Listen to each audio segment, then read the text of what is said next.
kubereko alaka mlitajiwa mwangu yamba ndikuseka gaule litajiwa kwa Gwanji. This is a breaking news on Limpopo FM with Comrade Tanyiwa.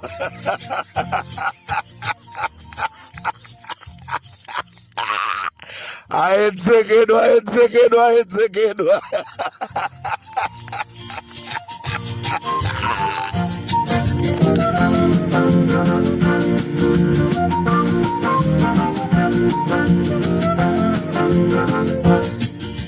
Mulibanja Malawi nonse, mulibwanji konse kumene muli. This is Comrade Tanyiwa on Limpopo FM.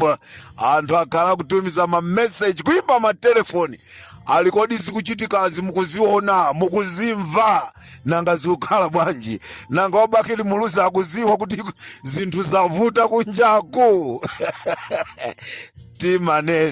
timanena osamazika pa mtunda poyankhula kumabweza mawu. Amalawi sindikufuna kukutengerani wautali, ndikudziwa muthamangira ena kuchalichi, ena muthamangira kunchito, ena kuma business osiyana. This is just a breaking news.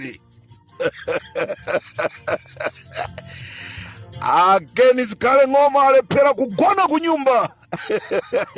Agona kofesi chifukwa cha high blood pressure mpaka madokta anabwera kuzaona. This is Comrade Tanyiwa on Limpopo FM.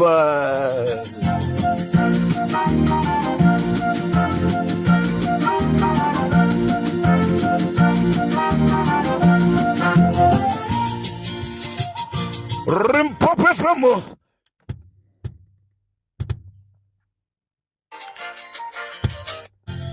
Ndi Comrade Tanyiwa akuti aedzekedwa ndi anthu akufusa.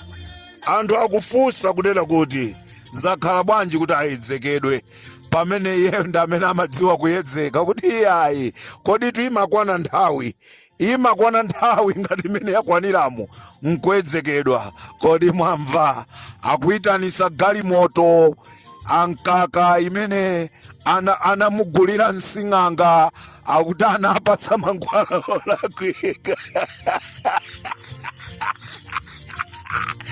Ine ndikateronso tisiyane pomwepa, tikumane munkhanga zaona chigawo chakumasana kuno kuti tikuzena Malawi kuti aedzekedwe.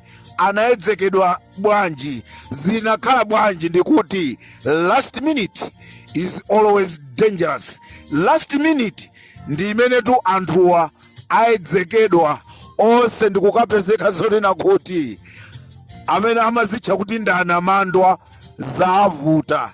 Ndikuti agonati ku ofesi ka BP kanakwera, enawa akuitanisa galimoto imene amugulira nsing'anga iwe ungwauza kuti ndikulodza.